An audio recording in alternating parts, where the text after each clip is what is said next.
ফেচপেকৰ আৰু মুখৰ পৰাই মোৰ নতুন এটি মিনি ভ্লগলৈ সকলোকে স্বাগতম। মানুহৰ জীৱন আজি যদি এঠাইত কাইলৈ আন ঠাইত, সেইটোকে ভাবি মনত সান্তনালৈ গুৱাহাটী যাবলৈ ময়ো পেকিং আৰম্ভ কৰি দিলো।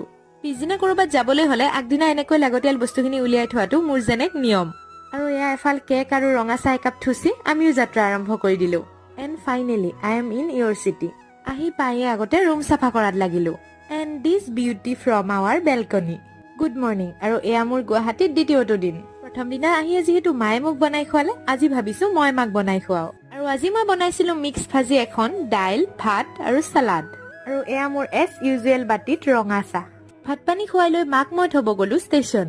দুইজনৰে মনটো বেয়া, কাৰণ মোক গুৱাহাটীত থৈ মা ঘৰলে গল। কাৰোবাৰ লগত এৰা এৰি হোৱা সময়কণ যে বৰ কষ্টকৰ। আৰু মাক থৈ আহি এয়া মই ডেইৰী মিল্কৰ ওচৰলৈ দৌৰিলো। লোভটো সামৰিব নোৱাৰো যে। তাৰপিছত কেইটামান লাগতিয়াল বস্তু কিনি লৈ মই ৰুম গলো। আজিলৈ ইমানেই। Bye bye.